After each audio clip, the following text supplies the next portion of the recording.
Hello guys, welcome to my channel. This is Dr. Shivam Naik, and you guys were asking me about the list for most important topics. And honestly, I would say I think you yourself should make this type of list, okay? Because see, जब आप खुद PYQs करोगे ना तो आपको खुद को ही पता चल जाएगा कि मतलब कि कौन से टॉपिक में से कौन सा क्वेश्चन वापस से ऐसे अगेन एंड अगेन रिपीट हो रहा है। तो ये जब आप खुद करोगे तो आपको पता चलेगा। मैं आपको दूंगा, ठीक, मैं आपको पूरी लिस्ट दे दूंगा, आप पढ़ भी लोगे, पर जब आप खुद करोगे ना, मैंने कैसे किया था कि मैं तो 2017 से कर रहा था ना, तो मैं ऐसे प्रॉपर सेशन वाइज करता था, क्योंकि साथ में मैं नीट के भी करता था कि पहले 2017 की जैन का मैंने नीट वाला पेपर किया, ठीक है, नीट पीजी का। उसके बाद अगेन जून में होती थी एफएमजी, ठीक है, तो फिर मैंने जून वाला कर दिया, ठीक है। उसके बाद 2017 के दिसंबर में होती थी एफएमजी, तो फिर मैंने वो भी कर दिया। तो ऐसे प्रॉपर मुझे पता चल जाता था कि कुछ कुछ यहाँ से टॉपिक्स कुछ यहाँ पे रिपीट हो रहे, कुछ कुछ यहाँ से यहाँ रिपीट हो रहे। इवन जब 2018 की जो जैन में नीट होती थी, जो जैन में नीट पीजी होती थी, तो ऐसा होता था कुछ कुछ टॉपिक यहाँ से भी यहाँ रिपीट हो जाते थे। तो ऐसे फिर यहाँ से फिर भी फिर से जून पे जाओ, फिर अगेन दिसंबर में जाओ।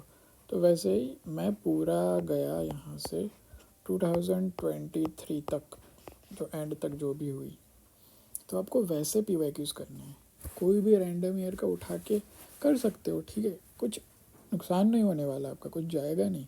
पर आप ऐसे करोगे ना तो उसका पूरा ओवरऑल आइडिया आ जाएगा, आपको खुद को पता लगेगा कि जब आप रिवाइज करोगे चीज़ें तो आप खुद ही कुछ टॉपिक पे ज़्यादा ज़ोर देने लगोगे। मैं ये वीडियो इसीलिए बना रहा हूँ कि आप जो अपना कर रहे हैं वो तो करिए ही, पर जैसे मैंने ये पूरा प्रोसेस किया, मैंने जैसे बताया कि मैं ये पूरी प्रोसेस मैंने फॉलो की है, तो उस हिसाब से मुझे जो जो इम्पोर्टेंट लगा था मैंने उसकी खुद लिस्ट बनाई हुई थी। तो उसके ऊपर से मैं आपको कुछ टॉपिक्स देना चाहता हूँ कि आप जो कर रहे हो उसमें से ये देख लेना कि ये टॉपिक तो छूट नहीं रहे ना, कि ये नहीं छूटना चाहिए, ये जो दिया है, क्योंकि ये तो बहुत ही ज़्यादा इम्पोर्टेंट है। मतलब कि 3 से 4 बार रिपीट हुआ ही है पिछले एग्ज़ाम में।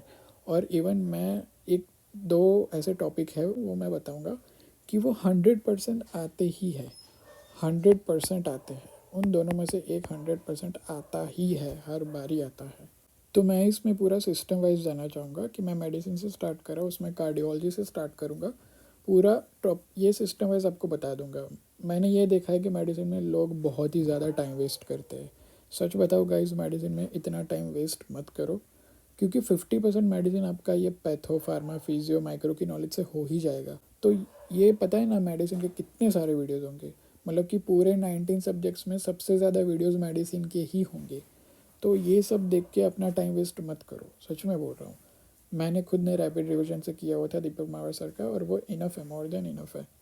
ठीक है, तो चलो हम स्टार्ट करते हैं यहाँ से कार्डियोलॉजी से। तो पहले ये देख लो कि ईसीजी तो पूरा दिया हुआ है, मैं ये अपने पूरे मेरे नोट्स में आपको दिखाता हूँ अभी कि ईसीजी के नोट्स कैसे मैंने बनाए थे, वो कैसा मैंने एनोटेट किया था, कैसे मैंने कंसाइज किया था, वो सब कुछ अभी मैं दिखाता हूँ। ये जो मैंने अभी बात की वो टॉपिक की जो 100% आता ही है वो ये है, cardiac tamponade and constructive pericarditis. मतलब सच में गाइस, अब खुद देख लेना, पिछले 3 या 4 साल के देख लेना PYQs मेडिसिन में या फिजियोलॉजी, क्योंकि कुछ कुछ ऐप्स में ये वाला क्वेश्चन फिजियोलॉजी में गिना है और कुछ प्लेटफॉर्म्स ने उसे मेडिसिन में गिना है। जैसे मैं मैरो की बात करूँ, क्योंकि मैं मैरो से करता था, ठीक है, मैरो की बात करें तो मैरो वाले ने ही खुद जैसे कि किसी एक ईयर में ये इन दोनों में से कोई एक क्वेश्चन फिजियोलॉजी में दिया हुआ है, जैसे कि 2021 में फिजियोलॉजी के PYQ सेक्शन में दिया हुआ है, और 2022 में या 2023 में मेडिसिन के सेक्शन में दिया हुआ है, और कभी कभी तो सर्जरी में भी दिया हुआ है। मतलब बेसिकली ये है कि सब्जेक्ट कोई भी हो, ये टॉपिक आता है, ठीक है। मैं इसे कार्डियोलॉजी में इन्वॉल्व कर रहा हूँ क्योंकि ये हार्ट से रिलेटेड है, ऑफकोर्स ये मेडिसिन में बहुत अच्छे से पढ़ाया हुआ है। हाँ, तो उसमें ये JVP फाइंडिंग्स पूछते हैं, पूरी हिस्ट्री दे रखी होगी, ठीक है, और पूरी हिस्ट्री में वो ये JVP फाइंडिंग्स भी ऐड कर देंगे। तो कभी कभी वो हिस्ट्री में ये लिख देते हैं कि steep X and absent Y are present, okay. तो फिर आपको डायग्नोसिस बनाना है, तो ये कार्डियक टेम्पोनाड में प्रेजेंट होता है, और अगर स्टीप एक्स हो और एब्सेंट वाई की जगह स्टीप वाई दिया हो कि एक्स एंड वाई दोनों स्टीप है, तो वो दिखा जाएगा कंस्ट्रक्टिव पेरिकार्डाइटिस में। ओके, और ये मेरे एग्ज़ाम में आया था, ये अभी ये जो जनवरी 2024 हुई उसमें आया था ये वाला क्वेश्चन। और ये जो वाला क्वेश्चन है ये जुलाई में आया था, ये जुलाई 23। और इवन पता, ये मेरी एग्ज़ाम से पहले मुझे ऑलरेडी पता था कि इन दोनों में से एक तो आने ही वाला है, ये मुझे ऑलरेडी पहले से पता था। हाँ, तो मैं ये आपको लिख के दे सकता हूँ कि इनमें से ये आएगा ही, ये मैंने यहाँ पे भी 100% लिखा हुआ है कि इन दोनों में से कुछ ना कुछ आ ही जाता है। कभी डायग्नोसिस पूछ लेंगे, कभी ट्रीटमेंट पूछ लेंगे, या कभी ऑलरेडी ये कार्डियक टैम्पोनाइड ये सब लिखा होगा और तुम्हें जेवीपी फाइंडिंग्स पूछ लेंगे, कुछ ना करके वो आ ही जाता है ये। हाँ, तो अब हम आ जाते हैं ईसीजी पे। सो ईसीजी के बारे में मैं ये कहना चाहूँगा कि ईसीजी कुछ कुछ लोगों को बहुत टफ लगता है, कुछ लोगों को इजी लगता है।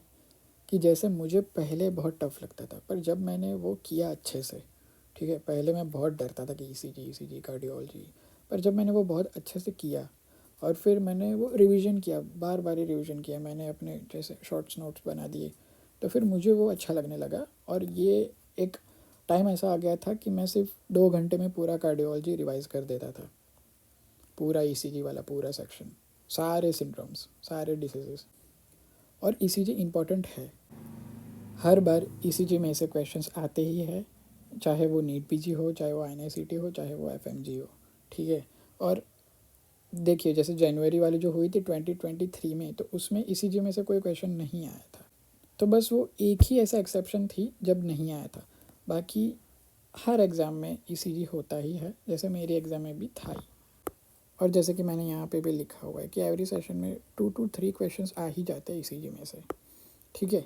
तो फिर ये मैंने लिस्ट दे रखी है, 14 टॉपिक्स दे रखे हैं, तो इसके अलावा भी बहुत सारे डिसीज़ेस होंगे जो करने हैं, ठीक है। पर मैं ये बोलना चाहता हूँ कि ये नहीं छूटने चाहिए, ये तो करने ही हैं, ये आप अपने नोट्स में देख लेना, उनको ऐसे मार्क कर देना, आईएमपी लिख देना, ठीक है, स्टार मार्क कर देना, कुछ भी कर लेना, पर ये नहीं छूटने चाहिए, ये बहुत ही ज़्यादा इंपॉर्टेंट है। ऑलराइट, अब मैं ये आपको मेरे नोट्स में दिखाता हूँ कि जो मैंने रैपिड रिवीजन के नोट्स यूज़ किए थे उसमें मैंने कैसे एनोटेशन किया था। So guys, these are my cardiology notes. Okay, ये रैपिड रिवीजन के वही नोट्स है जो मैं बात कर रहा था, दीपक मावर सर के, जो प्रेपलेडर के है, 4.0 के है ये नोट्स, क्योंकि जब मैंने प्रेपरेशन स्टार्ट की थी तब 5.0 नहीं आया था, अब तो शायद 6.0 भी आने वाला है, ठीक है। तो जैसे ये बात करते हैं एट्रियल फिब्रिलेशन से, ठीक है, तो इन लोगों ने पूरा, मतलब कि सर ने बहुत अच्छे से यहाँ पे समझाया हुआ है, ये पूरा इन्होंने यहाँ पे बहुत अच्छे से समझाया हुआ है कि क्या होता है। अगर कोई ज़ीरो पे किसी को कुछ भी नॉलेज नहीं है, फिर भी उन्होंने बहुत अच्छे से समझाया हुआ है। पर मेन बात क्या है कि हमें ईसीजी फाइंडिंग्स पता होनी चाहिए। तो जो मेन पॉइंट है इनमें से वो मैंने यहाँ पर लिख दिया, बस यही है कि जो आर इंटरवल है, जैसे कि आप ये देख लिए, ये आर इंटरवल है, ये आर इंटरवल है, ठीक है। तो ये वेरिएबल होगा, ये वेरिएबल होगा, ये सेम नहीं होगा। जैसे यहाँ आप देख लीजिए कि ये जो आर इंटरवल है, 2 बॉक्सेस का डिफरेंस है, ठीक है। इनमें जैसे सर ने बताया था कि 5 बॉक्सेस का डिफरेंस है, ठीक है। तो ये वेरिएबल है, प्लस पी वेव इसमें एब्सेंट होगी। ये देख लीजिए आप, यहाँ पे पी वेव नहीं है, ये जो दिखाया हुआ है ना, पी वेव कहीं नहीं दिख रही, डायरेक्ट क्यूआरएस कॉम्प्लेक्स दिख रहा है, क्यूआरएस पी वेव है ही नहीं यहाँ पे। तो बस जो मेन था वो मैंने यहाँ पे लिख दिया। उसके बाद आती थी ट्रीटमेंट। तो ट्रीटमेंट पूरा सर ने ये निमोनिक दिया हुआ था रेस करके कि सबसे पहले पेशेंट का हमें रेट कंट्रोल करना है, कि ऑफ कोर्स पेशेंट अच्छी हालत में नहीं होगा तो पहले उसका हार्ट रेट हम कंट्रोल करेंगे, उसके बाद हम एंटीकोगुलेशन देंगे, ठीक है। उसके बाद हम केमिकल कार्डियोवर्जन करेंगे, अगर फिर भी ठीक नहीं होता तो फिर इलेक्ट्रिकल कार्डियोवर्जन करेंगे। तो ये पूरा समझाया हुआ है। ये तो फिर भी रैपिड रिवीजन के नोट्स है, इसीलिए ये इतना समझाया है। जो फुल नोट्स होंगे इसमें तो इससे भी ज़्यादा डिटेल में होगा, ठीक है। तो मैंने इसका भी अपना पूरा शॉर्ट वर्जन बना के यहाँ पे लिख दिया। आप ये देख सकते हो कि जैसे रेट कंट्रोल में जो एस्मोलॉल और वेरापामिल यूज़ होती है, ठीक है, ये सबसे फर्स्ट स्टेप है। तो ये मैंने यहाँ पे ऐड कर दिया, ये देख लीजिए कि मैंने एस्मोलॉल देनी है और वेरापामिल देनी है। और ये भी है कि जब मैंने क्वेश्चन सॉल्व किए तब मुझे पता चला कि अगर ये दोनों ऑप्शन में दे रखा हो तो आपको सबसे पहले एस्मोलॉल को सिलेक्ट करना है कि beta blockers are preferred over the calcium channel blockers, alright. उसके बाद हम एंटीकोगुलेंट्स देंगे, तो वो भी जो यहाँ पे लिखा हुआ था वो मैंने शॉर्ट करके यहाँ पे लिख दिया, ये वाला सेक्शन। ये भी कोई क्वेश्चन में मैंने देखा था या PYQ में था कि अगर किसी को रोमेटिक हार्ट डिसीज़ है तो उसको वारफेरिन देनी है, बाकी सबको नोवेल एंटीकोगुलेंट्स देनी है। उसके बाद हम करेंगे रिदम कंट्रोल करेंगे। और ये पूरा सीक्वेंस भी पूछ सकते हैं आपको, ऐसा नहीं कि सिर्फ ECG ही पूछेंगे, ठीक है। ऐसा हो सकता है कि ECG दे और उसके बाद 2 स्टेप के क्वेश्चंस होते हैं, जैसे कि मेरे एग्ज़ाम में था कि 1 स्टेप के क्वेश्चंस नहीं होते, पूरी हिस्ट्री देंगे, ये पूरी हिस्ट्री देंगे, उसके बाद डायरेक्ट ट्रीटमेंट पूछेंगे हमसे। ऐसा नहीं कि डायग्नोसिस बता दो, पूरा ऐसे केस भी बना के दे सकते हैं, ठीक है। जैसे कि रोमेटिक हार्ट डिसीज़ कोई ले लेते हैं कि रोमेटिक हार्ट डिसीज़ वाला पेशेंट था, ठीक है, या फिर माइट्रल स्टेनोसिस वाला पेशेंट था और उसको हॉस्पिटल में लाया गया और उसकी ECG की तो ये सामने आया। उसके बाद ऐसा वो पूछ सकते हैं कि इनमें से हम क्या नहीं करेंगे, ऑलराइट, ठीक है। तो जैसे कि उन्होंने ECG दे दिया तो हमें पहले डायग्नोसिस बनाना है, ये देख के कि इनमें वेरिएबल आ रहा दिख रहा है, P वेव एब्सेंट है, तो ठीक है ये एट्रियल फिब्रिलेशन है, तो ये हमने बना दिया। पर ये नहीं पूछ रहे वो आंसर में ये पूछ रहे कि क्या नहीं करेंगे। तो ऑप्शन में ये सब, ये चारों का चार दिया होगा, पर किसी एक ऑप्शन में कुछ गलत दे दिया होगा। जैसे कि अभी हमने देखा कि कोई भी पेशेंट हो उसमें हमें नोवेल एंटीकोगुलेंट्स देने हैं, पर अगर वो रोमेटिक हार्ट डिसीज़ का पेशेंट है तो उसको वारफेरिन पे ही रखना है, ठीक है, उसको नोवेल एंटीकोगुलेंट नहीं दे सकते। तो वो ऑप्शन में ये ऐड कर देंगे क्योंकि ये नहीं दे सकते और ये आंसर हो जाएगा। या फिर वो ऐसा पूछ सकते हैं कि इनमें से हम क्या कर सकते हैं। तो मैंने एक GT दिया था, शायद वो प्रेप लैडर का था, तो उनमें यही पूछा था कि ये पूरी हिस्ट्री दे रखी थी और इनमें से हम क्या ट्रीटमेंट देंगे पेशेंट को, और ये चारों का चारों ऑप्शन में दे रखा था। तो चारों सही ही है, ठीक है, गलत कुछ भी नहीं है। पर सबसे पहले हम क्या करेंगे, सबसे पहले हम पेशेंट का रेट कंट्रोल करेंगे, सबसे पहले उसका हार्ट रेट जो है उसको कंट्रोल में लाएंगे। तो हम पहले एस्मोलॉल देंगे, तो ये था आंसर, एस्मोलॉल पहले हम देंगे। एम्यूडेरन, DC शॉक सब कुछ दे रखा था, पर पहले हमें ये करना है, ऑलराइट। तो ऐसे स्टेप वाइज होते हैं क्वेश्चंस, तो आपको इन डिटेल में पूरा समझ के पूरा करना पड़ेगा, ये आप इसका रट्टा नहीं मार सकते।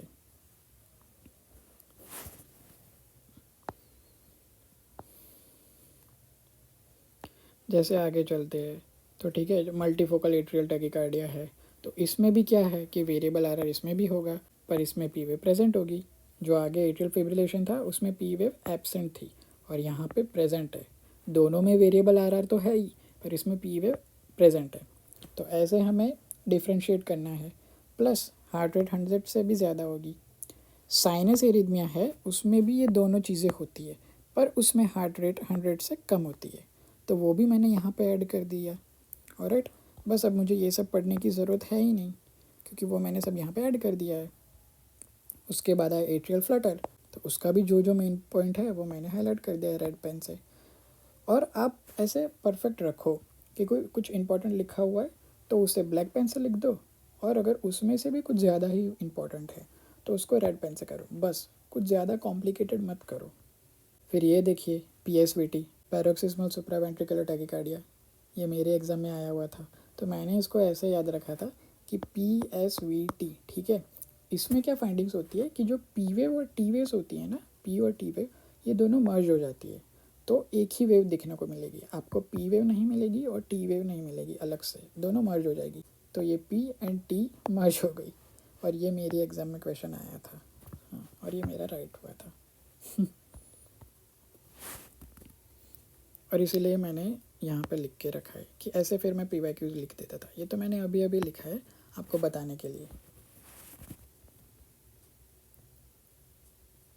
उसके बाद WPW सिंड्रोम, ये लास्ट वाले जुलाई एग्ज़ाम में आया था। तो ऐसे खुद को समझ में आए वैसे नोट्स बनाने हैं, भले ही बाजू वाले को समझ में ना आए, किसी को भी समझ में ना आए, पर तुम्हें खुद को पता होना चाहिए कि आंसर कैसे क्या देना है। फिर ये LGL सिंड्रोम है, ठीक है। तो देखिए आप ये देख रहे हो, सबका मैंने साइड में शॉर्ट फॉर्म लिख दिया है कि ये जो पूरा लिखा हुआ है, तो ये इनमें से पूरा मेन पॉइंट्स मैंने यहाँ पे ऐड कर दिए हैं। तो इसमें PR शॉर्ट होता है, इसमें Q वेव प्रेजेंट होती है, जो QRS होता है वो नॉर्मल होता है, और फिर उसकी ट्रीटमेंट मैंने लिख दी। और आप ये देख सकते हो कि मैंने कितनी बार ये PYQ लिखा है, उसको हाईलाइट किया है, यहाँ पे भी क्वेश्चन लिखा है। हाँ, अब मैं ये बताना चाहता हूँ कि PYQ ये जो लिखा है और ये क्यों लिखा हुआ है। तो इसका मतलब ये है कि मैंने ऐसे ये सब कुछ साइन बनाए थे कि ये ऑलरेडी पूछा जा चुका है, ठीक है। ड्रग ऑफ चॉइस इमरजेंसी की प्रोकेनामाइड है, ये पूछा जा चुका है। अब ये है कि अब ट्रीटमेंट ऑफ चॉइस पूछ सकते हैं वो, और वो प्रिवेंशन के लिए भी कि फ्यूचर में ये ना हो, वो प्रिवेंशन भी पूछ सकते हैं। तो ये मैंने क्यों कर दिया है कि ये एक्सपेक्टेड क्वेश्चन है कि ये पूछा जा सकता है। तो आपको ऐसे ये साइन यूज़ करने हैं। देखिए फिर जैसे कि पेशेंट जो भी है, वेरियस कंडीशन दे रखी है ना, आपको पूरा ऐसे इमेजिन करना है कि पेशेंट आया, वो स्टेबल है। चलो स्टेबल है तो हमें डीसी शॉक देने की ज़रूरत नहीं है, उसको ये पहले मसाज दे के देख सकते हैं।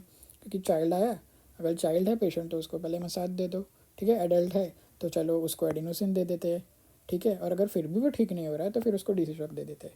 अगर पहले से ही जो पेशेंट आता है वो स्टेबल है ही नहीं, ओके, तो फिर उसको आप ये मसाज ये सब नहीं दे सकते, दवाइयों पे नहीं रख सकते वरना वो मर जाएगा। तो आपको डायरेक्टली डीसी शॉक पे शिफ्ट हो जाना है, ऑलराइट।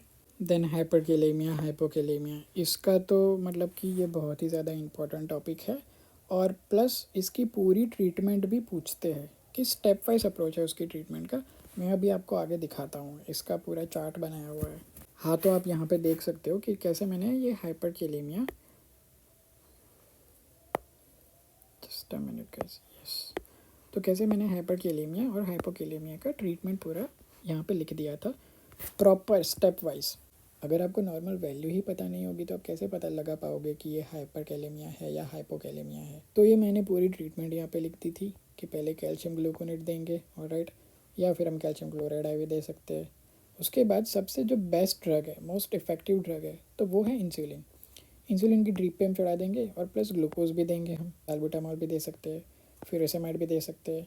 और जो बेस्ट मेथड है, सबसे बेस्ट मेथड अगर वो पूछे तो वो है डायलिसिस कर देंगे हम, ऑलराइट। तो इन सब के नोट्स भी ये मैंने अपनी फर्स्ट वीडियो में भी मैंने दिखा हुआ था कि जो मेन पॉइंट्स है वो सब मैंने लिख दिया था कि जो मांगते हैं डायरेक्ट कि ट्रीटमेंट ऑफ चॉइस पूछेंगे, ड्रग ऑफ चॉइस पूछेंगे, प्रिवेंशन पूछेंगे, जो अभी मैंने आपको दिखाया कि आपको जो याद रखता है वही लिखो ना, ये ज़्यादा बक लिखने की ज़रूरत ही नहीं है।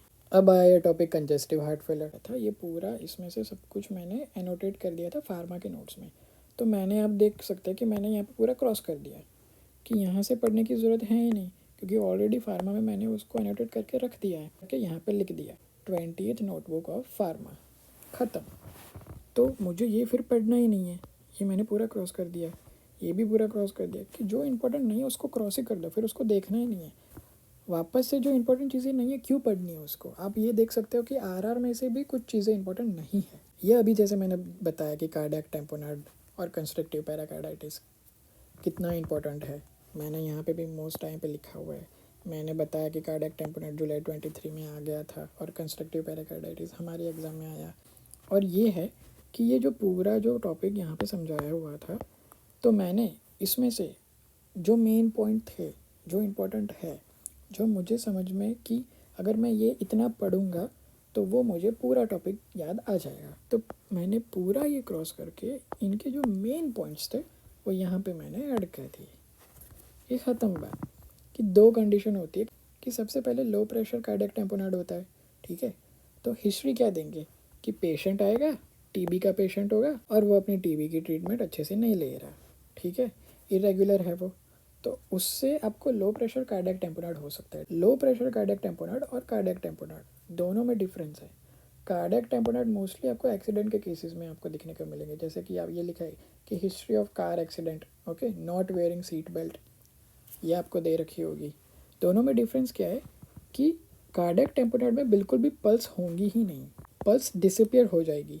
और ये जो लो प्रेशर है उसमें पल्स बहुत ही वीक होगी, बहुत ही स्लो होगी, पर होगी, थोड़ी बहुत तो होगी, पर इसमें तो बिल्कुल ही एब्सेंट होगी। बस ये दोनों में ये डिफरेंस है। और उनका जो ट्रीटमेंट था वो भी मैंने यहाँ पे ही ऐड कर दिया।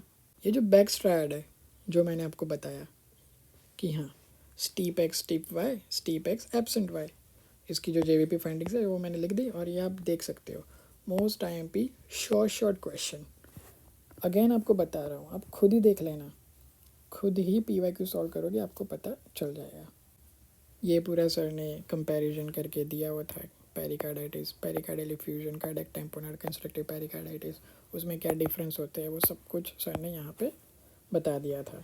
तो ऐसा पता है गाइस, बहुत ही ईजी हो जाता है आपको सब कुछ रिवाइज़ करना। इन सब में बहुत ही ज़्यादा टाइम लगेगा। ये सब जब बनाने हैं ना, ये जो शॉर्ट नोट्स बनाना लगता है ईजी है, पर जब आप बनाने बैठोगे ना बहुत टाइम लगेगा। कोई बात नहीं, अपनी फर्स्ट रीडिंग में भले ही टाइम लगता है, लगने दो, पर आपका रिवीजन इतना इजी हो जाएगा कि फटाफट हो जाएगा। आप खुद को थैंक यू बोलोगे। ये मैंने पहले भी बोला था कि आप खुद को थैंक यू कहेंगे कि थैंक यू, मैंने इतनी मेहनत की पहले। उसके बाद आई कार्डियोमायोपैथीज़। ओके, तो कार्डियोमायोपैथीज़ पैथोलॉजी में बहुत अच्छे से मैंने कर ली थी। ठीक है, तो मैंने यहाँ पे दिख लीजिए कि यहाँ पे लिख दिया कि रीड फ्रॉम पैथोलॉजी। तो ऐसा नहीं है कि मेडिसिन के पॉइंट ऑफ व्यू से कुछ कुछ पॉइंट्स थे, तो फिर मैंने वो पैथो में ही ऐड कर दिए कि पूरा यहाँ पे पूरा क्रॉस कर दिया। तो मेरे वैसे 2 पेजेस कम हो गए ना, उतना रिवाइज करना कम हो गया। और मैं आपको दिखाता हूँ कि पैथो के नोट्स में कैसे मैंने वो एनोटेट कर दिया था। ये मेरे पैथो के नोट्स है, प्रीति शर्मा मैम से मैंने किया था। तो ये जितनी भी कार्डियोमायोपैथीज है, तो ऐसे टेबल फॉर्म में शॉर्ट सब कुछ लिख दिया था। Dilated cardiomyopathy, takotsubo cardiomyopathy, hypertrophic cardiomyopathy.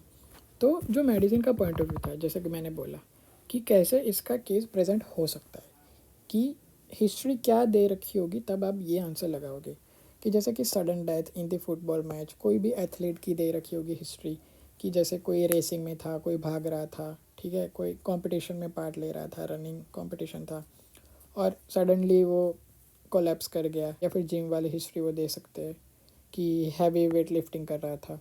Alright, martial art वाले भी दे सकता है कि जैसे कि सर ने बताया था कि कई बार ऐसा दिखाते हैं कि जो मार्शल आर्ट वाले जो प्रैक्टिस करते हैं ना, तो जो छोटी साइज़ वाला इंसान होता है वो उससे भी डबल साइज़ वाले इंसान को भी मार देता है। तो वो एक साथ ही जो सामने वाला होता है उसके हार्ट पे पंच करता रहता है। तो ये सब आपने मूवीज़ में भी देखा होगा। कोमर्शियो कार्डाइज होता है, जो वेंट्रिकुलर फिब्रिलेशन उस ट्रिगर हो जाता है, because of this person can die. Right, फिर मैंने ये जैसे कि ये जो इमेजेस है जो मैंने गूगल से ले रखी है, कि ऐसा ज़रूरी नहीं है कि तुम्हारी नोट्स में जो इमेजेस है वो ही तुम्हें करनी है। जो पेपर बनाने वाला है वो तो नहीं है ना कि तुम्हारी नोट्स लेके बैठेंगे और वहीं से क्वेश्चन बनाएंगे।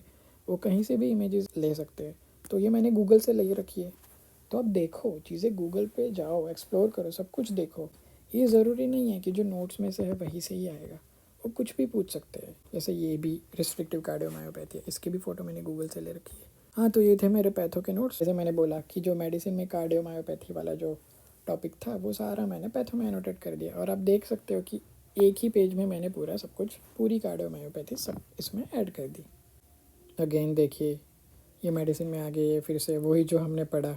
ये हाइपरट्रॉपिक cardiomyopathy, again dilated cardiomyopathy, restrictive cardiomyopathy, ये सब कुछ पैथो में दे रखा है। तो हमें दो दो जगह से पढ़ने की ज़रूरत नहीं है। मैंने यहाँ पे लिख दिया कि read from patho, pathology note से पढ़ लेने का। उसके बाद अगेन इम्पॉर्टेंट टॉपिक आया, एओर्टिक डाइसेक्शन। तो एओर्टिक डाइसेक्शन का ये पूरा इन्होंने पूरा यहाँ पे समझाया था। तो अगेन मैंने जो मेन पॉइंट्स थे वो मैंने यहाँ पे ऐड कर दिए। जो एओर्टा है वो टेनिस बॉल की तरह दिखेगी। आप ये देख सकते हो कि ऐसे 2 पार्ट में डिवाइड हो गई, जो हम क्रिकेट खेलते थे बचपन में जिस बॉल से, क्योंकि ऑफकोर्स हमारे पास मैचिस बॉल तो होती नहीं थी। तो ये जो टेनिस बॉल से हम क्रिकेट खेलते थे, तो वो कैसा होता था, ऐसे ऐसे करके उसमें ऐसे ऐसे डिवाइडेशन होती थी। तो जो आपको यहाँ पे देखने को मिलेगी, ये देखिए, ये पूरा टेनिस बॉल की तरह लग रहा है ना से। और ये ऑलरेडी PYQ है, ये आ चुका है एग्ज़ाम में। तो मैंने उसकी ट्रीटमेंट यहाँ पे लिख दी थी कि 2 टाइप के होते हैं, टाइप ए, टाइप बी। अगर टाइप ए हुआ तो उसमें सर्जरी ही करनी है। और फिर टाइप बी में ये देखना है कि अगर उसका BP लो है तो ही सर्जरी करेंगे, बाकी नहीं करेंगे। हिस्ट्री क्या होगी, क्वेश्चन कैसे आएगा एग्ज़ाम में, क्या लिखा होगा। Chest pain is radiating to infrascapular region and both arms BP will be different. Wow, कि जो दोनों हाथ होते हैं उनका अगर हम ब्लड प्रेशर चेक करोगे दोनों हाथों का, तो दोनों का अलग अलग आएगा। तो ऐसी प्रॉपर क्लासिक हिस्ट्री दे रखी होगी। ठीक है, चेस्ट एक्सरे भी दे सकते हैं। ये जो मीडियास्टिनम है उसकी वाइडनिंग आप देख सकते हो कि कैसे मीडियास्टिनम वाइड लग रहा है पूरा। ये सब कुछ दे रखा होगा। और आपको डायरेक्ट ये डायग्नोसिस भी पूछ सकते हैं, और राइट, आपको ट्रीटमेंट भी पूछ सकते हैं, जो मैंने यहाँ पे लिख दी। हाँ, तो बस प्रॉपर जैसे पेशेंट आ रहा है ना वैसे आपको अप्रोच करना है, रटना नहीं है। अगेन इन्फेक्टिव एंडोकार्डाइटिस, ये भी पैथो में है, ये भी बहुत ज़्यादा इंपॉर्टेंट है। जो ड्यूक्स क्राइटेरिया है वो पूछे जाते हैं क्राइटेरियाज उसके, तो ये पूरा मैंने पैथो में ऐड कर दिया, तो यहाँ पे मैंने क्रॉस कर दिया क्योंकि वो मैंने पैथो में ऐड कर दिया था। जैसे रूमेटिक हार्ट फीवर, ये भी इंपॉर्टेंट टॉपिक है, ये पीडिया में भी आता है, तो वो पीडिया वाला पूरा पार्ट मैंने यहाँ पे ऐड कर दिया था। टेट्रोलॉजी ऑफ फैलेट, ये भी इंपॉर्टेंट टॉपिक है, ये भी पीडिया में आता है। तो दोनों जगह पे ये सेम सेम टॉपिक्स नहीं रखने, ये मैंने बहुत बार बता चुका हूँ, अगेन बता रहा हूँ कि किसी एक ही जगह पे रखो, या फिर पीडिया में रखो, मेडिसिन वाला पार्ट पीडिया में ऐड कर दो, या फिर अगर मेडिसिन में रखो और पीडिया वाला पार्ट मेडिसिन में ऐड कर दो, बट एक ही सोर्स रखना है। तो गाइज मेरी नज़र में जो मुझे इंपॉर्टेंट लगे थे टॉपिक्स कि ये तो आपको पता होने ही चाहिए, वो मैंने सब आपको बता दिए हैं। जैसे कि मैंने ये पूरी लिस्ट भी बना दी है, वो मैं लास्ट में ऐड कर देता हूँ, आप उसका स्क्रीनशॉट ले लेना, आप देख लेना उसे। अगर उसमें से भी कुछ छूट जाता है तो फिर वो मैं कमेंट सेक्शन में ऐड कर दूंगा, कोई टॉपिक हुआ तो। बाकी इतना तो मस्ट है गाइस, अब ये तो छोड़ ही नहीं सकते कार्डियोलॉजी में, इतना तो करना ही है। पूरा छोड़ के जाओ, इससे अच्छा ये कर लो कि इन केस अगर इसमें से 4 क्वेश्चंस आ रहे हो कार्डियोलॉजी से, तो क्या पता आपके 2 सही हो जाए, इसमें से 1-2 तो सही हो जाए, कुछ भी ना हो इससे अच्छा। और मैंने बहुत ही कम टॉपिक्स बताए हुए हैं, ये नहीं कि मैंने सारे टॉपिक्स बहुत कुछ बता दिया हो, मैंने बहुत ही कम टॉपिक्स जो मेन बहुत ही ज़्यादा इंपॉर्टेंट है वही आपको बताए हैं। और इजी है, ऐसा नहीं कि टफ़ है, एक बार अच्छे से पढ़ लो, हो जाएगा। And this is the final list जो मैं बोल रहा था कि पूरा ECG भी मैंने यहाँ पे ऐड कर दिया है, जो कार्डियक टैम्पोनेट कंस्ट्रक्टिव वाला भी है, कार्डियोमायोपैथिस का भी बोल दिया है, और ये पीडिया वाला जो है, ये सब कुछ मैं अभी इरेज कर देता हूँ और फिर आप अच्छे से इसका स्क्रीनशॉट ले लो।